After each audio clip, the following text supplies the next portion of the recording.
Assalamualaikum warahmatullahi wabarakatuh. Perkenalkan, nama saya Dela Ayu Rahmadani dengan NPM 210310102223 dari grup M sesi D3. Di sini saya akan menjelaskan modul 5 mengenai hukum distribusi NERS. Kemudian ada tujuan dari praktikum hukum distribusi NERS, yaitu yang pertama, untuk menentukan koefisien distribusi solut di antara dua pelarut yang tidak saling larut. Yang kedua, untuk mengetahui pengaruh konsentrasi zat terlarut pada koefisien distribusi. Yang ketiga, untuk menentukan konsentrasi zat terlarut pada lapisan bawah dan lapisan atas. Selanjutnya itu ada hukum distribusi NERS. Menurut hukum distribusi NERS, bila ke dalam dua pelarut yang tidak saling bercampur dimasukkan solut yang dapat larut dalam kedua pelarut tersebut, maka akan terjadi pembagian kelarutan. Nah, kedua pelarut tersebut itu umumnya pelarut organik dan pelarut air. Dalam praktik solut akan terdistribusi dengan sendirinya ke dalam dua pelarut tersebut setelah dikocok dan dibiarkan terpisah. Koefisien distribusi itu dinyatakan dengan rumus KD sama dengan C2 dibagi C1 atau KD sama dengan CO dibagi CA, di mana KD adalah koefisien distribusi, C2 dan C1 adalah konsentrasi solut dari pelarut 1 dan 2, kemudian CO adalah konsentrasi solut dari pelarut organik, kemudian Ca adalah konsentrasi solut dari pelarut air. Selanjutnya ada persamaan hukum NERS.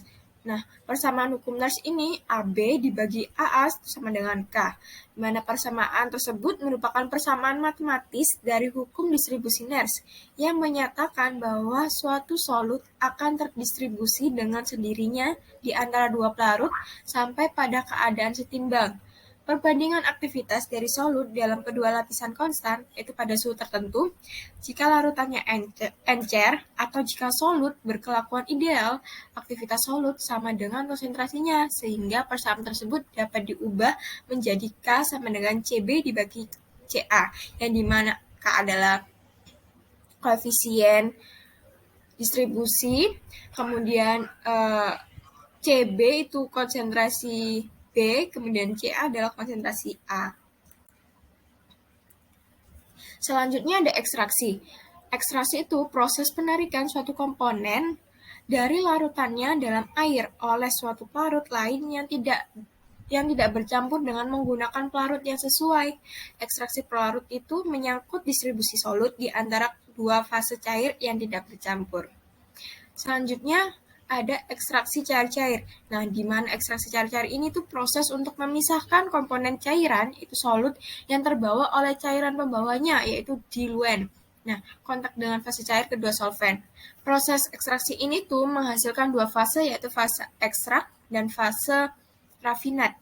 Nah, di mana fase ekstrak ini tuh berupa campuran pelarut dan banyak solut, sedangkan fase rafinat ini berupa diluen yang sedikit solut. Kemudian ini ada jenis-jenis pelarut. Ekstraksi dengan pelarut didasari pada sifat kepolaran zat dalam pelarut saat ekstraksi. Nah, senyawa polar hanya akan larut pada polar seperti metanol, etanol, butanol, dan air. Kemudian ada senyawa nonpolar itu hanya akan larut pada pelarut nonpolar seperti kloroform dan heksana. Selanjutnya itu ada kesetimbangan, di mana kesetimbangan ini tuh keadaan tidak ada perubahan yang dapat diamati seiring berjalannya waktu. Nah, ketika reaksi kimia telah mencapai kesetimbangan, konsentrasi reaktan dan produk itu tetap konstan dan dari waktu ke waktu, sehingga tidak ada perubahan.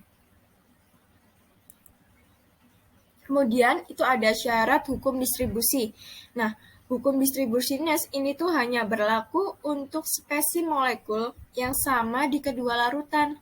Jika terlarut terisolasi menjadi ion-ionnya atau molekul yang lebih sederhana, atau jika terasosiasi membentuk molekul yang lebih kompleks, maka hukum distribusi tidak dapat diterapkan pada konsentrasi totalnya di kedua fase, melainkan hanya pada konsentrasi zat yang sama yang ada dalam kedua fase. Kemudian ada aplikasi. Nah, aplikasi hukum NERS di bidang industri salah satunya adalah pengolahan limbah kelapa sawit. Dalam produksi kelapa sawit ini tuh menghasilkan asam-asam lemak yang larut dan tidak larut dalam air. Jika limbah langsung dibuang sebagai limbah cair, maka akan merusak ekosistem perairan. Nah, oleh karena itu dilakukan suatu metode ekstraksi cair-cair sehingga dapat memisahkan asam-asam tersebut dari limbah yang dihasilkan. Kemudian ada faktor-faktor yang mempengaruhi hukum distribusi NERS, yaitu ada temperatur. Nah, semakin tinggi suhu, maka reaksi semakin cepat sehingga volume titrasi menjadi kecil, maka akan berpengaruh terhadap nilai K. Kemudian ada jenis pelarut. Apabila pelarut yang digunakan adalah pelarut yang mudah menguap, maka akan mempengaruhi normalitas atau konsentrasi. Akibatnya itu mempengaruhi harga K. Kemudian ada konsentrasi, di mana semakin besar konsentrasi suatu zat yang terlarut makin besar, maka akan berpengaruh terhadap nilai K, yaitu harga K akan makin besar pula.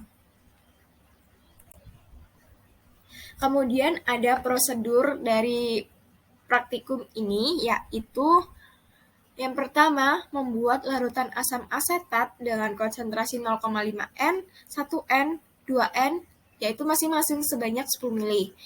Selanjutnya diambil 25 cc asetat konsentrasi 0,5 N menggunakan pipet tetes, kemudian dimasukkan ke dalam corong pemisah. Setelah itu, masukkan 25 cc silen ke dalam corong pemisah. Kemudian ditutup corong pemisahnya, kemudian dikocok hingga mencapai kesetimbangan kurang lebih 20 menit. Setelah terbentuk lapisan atas dan lapisan bawah, kemudian keluarkan lapisan bawah dengan ditampung ke dalam Erlenmeyer, kemudian dititrasi dengan natrium hidroksida dengan indikator PP. Selanjutnya yaitu ambil lapisan atas sebanyak 10 cc, kemudian dimasukkan ke Erlenmeyer, kemudian dititrasi dengan natrium hidroksida dengan konsentrasi 0,5 N, yaitu menggunakan indikator PP. Kemudian yang buat lapisan bawah juga sama seperti lapisan atas, yaitu mengambil lapisan bawah sebanyak 10 cc, kemudian dimasukkan ke dalam Erlenmeyer, dititrasi dengan natrium hidroksida 0,5 N menggunakan indikator PP. Dan setelah itu, ulangi percobaan tersebut dengan menggunakan asam asetat dengan konsentrasi 1 N dan 2 N. Dan yang terakhir ini menghitung koefisien distribusi dari asam asetat 0,5 N dan 1 N, dan dari 1 N dan 2 N. Cukup sekian dari penjelasan saya, kurang lebihnya mohon maaf. Saya akhiri, wassalamualaikum warahmatullahi wabarakatuh.